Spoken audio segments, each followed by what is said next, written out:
Hello everyone, welcome back to my channel. Thank you very much. In today's video, I would like to make a comment or actually pose some questions to the organisers of the Turun Anwar Rally that is scheduled to take place on Saturday, 26th of July. Now, we all are familiar with the purpose of this rally. I'm not sure who's actually organising it and who is actually backing it. But the purpose here seems to be to tell the nation that Anwar is doing a very bad job and that he should turun or resign. Now, I want to ask some questions because this is something which may be efficient or not efficient in terms of the parliamentary protocol as well as the culture of politics, and also whether it is the correct strategy to actually get rid of Anwar Ibrahim. If people so much do not like him, then well, that's fine. Let's get rid of Anwar. But is this the proper strategy to go out into the street? The idea here, if you have 1,000 people or 10,000 people or 100,000 people, then that would show great displeasure and perhaps then Anwar would turun. But is this the right strategy? Now, there are 5 questions that I like to pose to the rally organisers as well as to the people of Malaysia who may decide to join the rally or not. The first one is that why is it that the rally should be staged actually to the UMNO headquarters directed at Zahid Hamidi, and also to the headquarters of GPS directed at Abang? Now, if the rally were to go and tell UMNO that the Malaysians or Malays will not vote for them, and then UMNO can pull out of the unity government. And if the rally goers were also to stage a protest at the GPS headquarters and tell Abang that they will not vote for him, or the Sarawakians will not vote for him, then, and also his party, then maybe he will also pull out. Now, with GPS and UMNO gone, the whole Pakatan Harapan or unity government will fall apart. And automatically, there would be an election, or there would be definitely Anwar no longer becoming the Prime Minister. So that's my first question. Why are they directing this at Anwar? Anwar can only be brought down in terms of parliamentary democracy by a vote of no confidence, or that he loses coalition partners in order to form a government, a stable government of more than 112. So, is this the right way to call on an individual? For me, I think it would be better for the rally goers to stage 2 places, UMNO headquarters and the GPS headquarters. Now, the second question I want to ask is that, okay, well, the rally says Turun Anwar, but the rally doesn't say that they don't like the unity government. Okay, so if they like the unity government and they don't like Anwar, then who is to replace Anwar? Assuming that they still prefer the unity government. Okay, now let's do the mathematics in the unity government. In unity government, the PH is the largest partner with 80 over seats. UMNO only something like 30, and GPS less than that.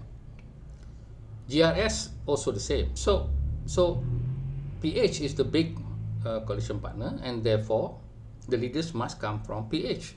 Now, if they were to come from PKR, who would be replacing Anwar? Is this the present deputy president, which is Nurul Izzah, Anwar's daughter? Well, I don't think she's an MP, and do you really think that she can be a prime minister at that age? Then someone was saying that, well, why don't we use Wan Azizah? Now, we have seen that in 2018, Wan Azizah vacated the seat for Tun Dr. Mahathir, showing that she doesn't really want to become the prime minister. Now, unfortunately, we don't have Rafizi anymore as the deputy president.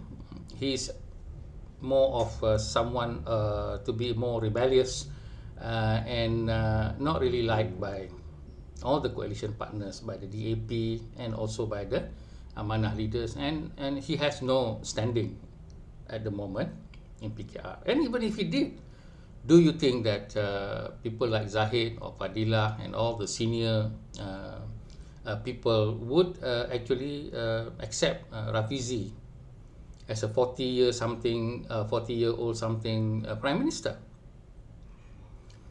So that is the question. If Anwar were to turun and the unity government was to be intact, who would take over? Now some would say, okay, then why don't we take Fadilah, which is the GPS member of parliament? Now GPS is a very small coalition partner, and if you are a small coalition partner, you become a prime minister.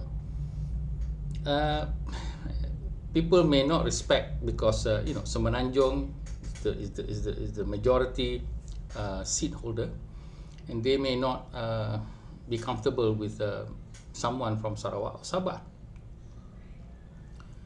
And also being someone from a small party, smaller than UMNO, in terms of seat representation, then the power is not really there.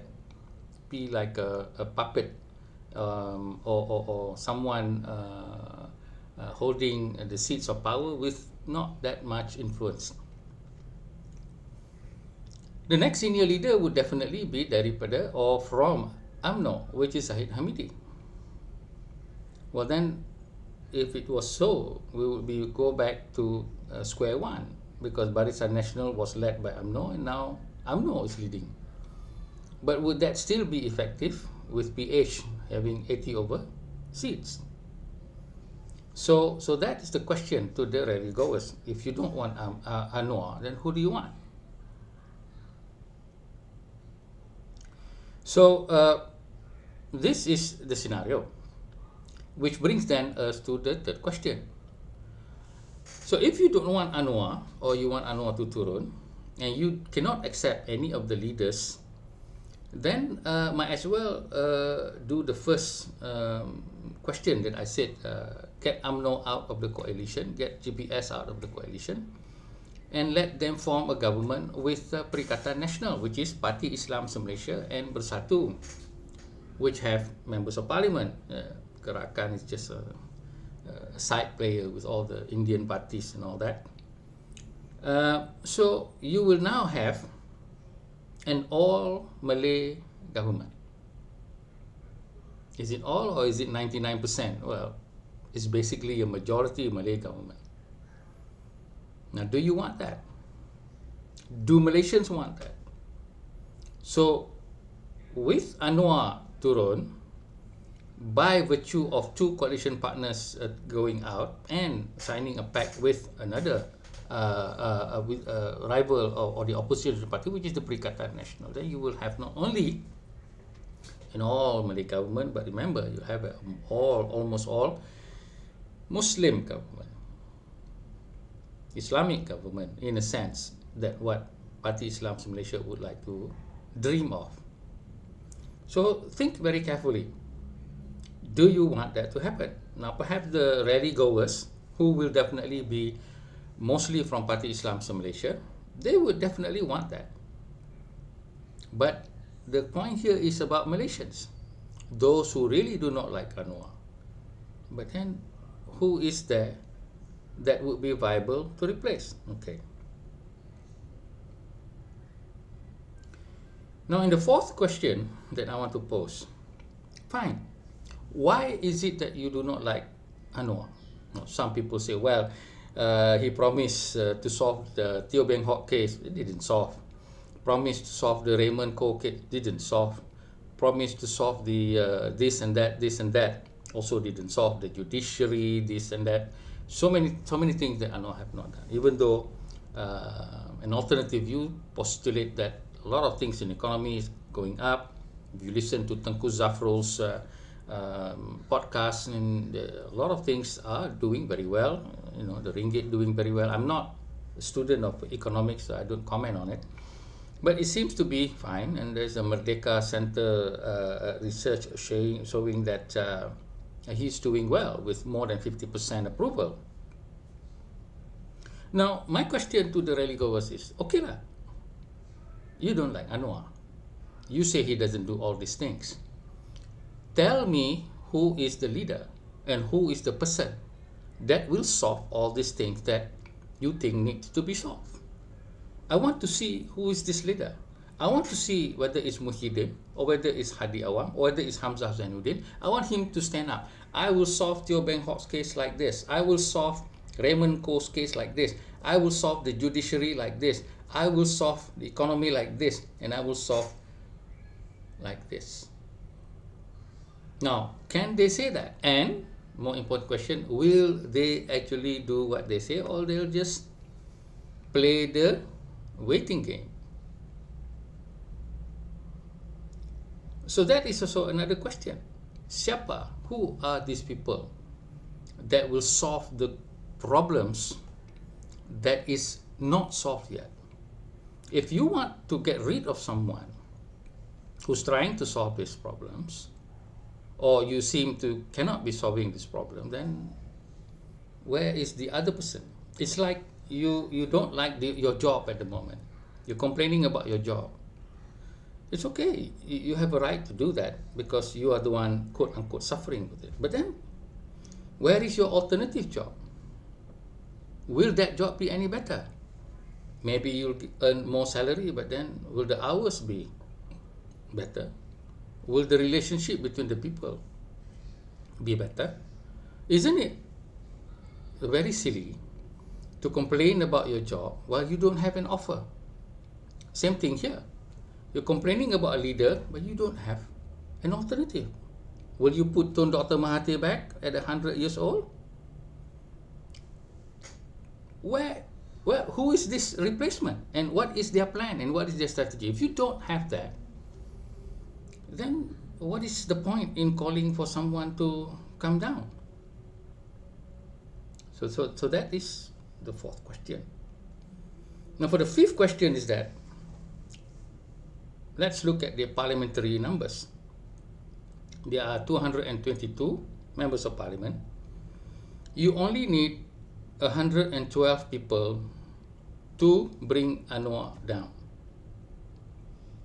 In that way, Anwar can declare an election, or a partnership can be formed, and you can have a new government.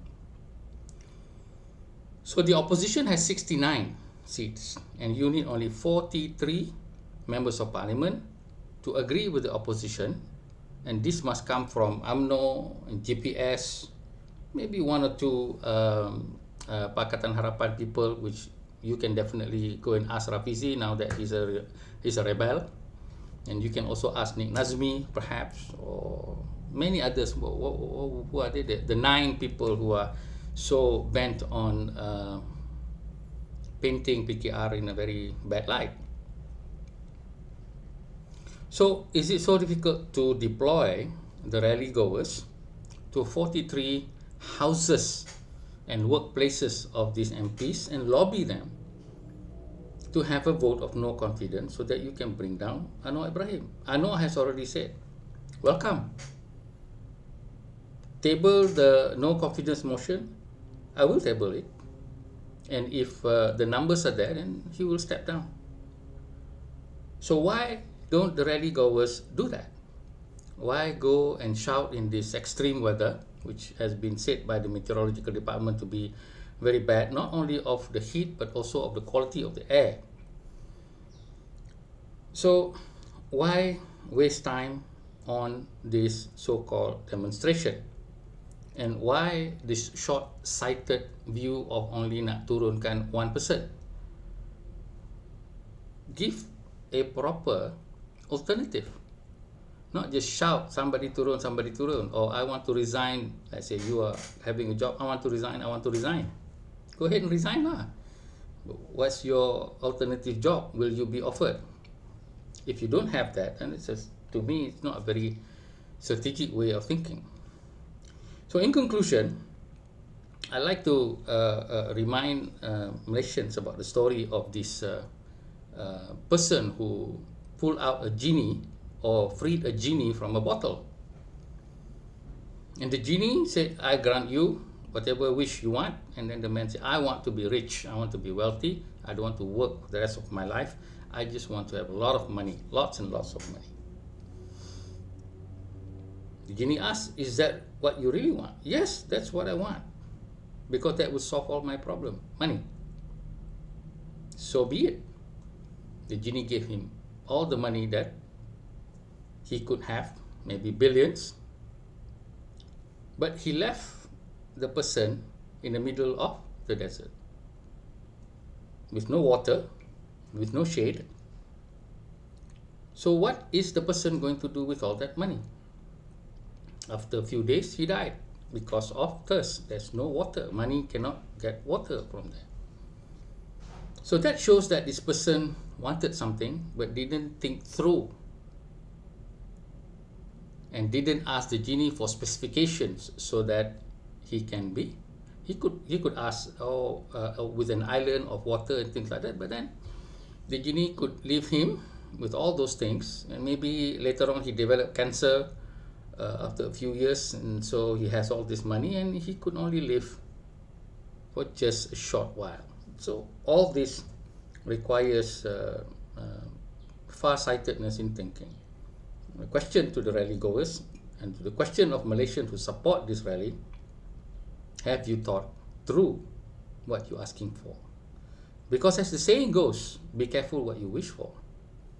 You may get it.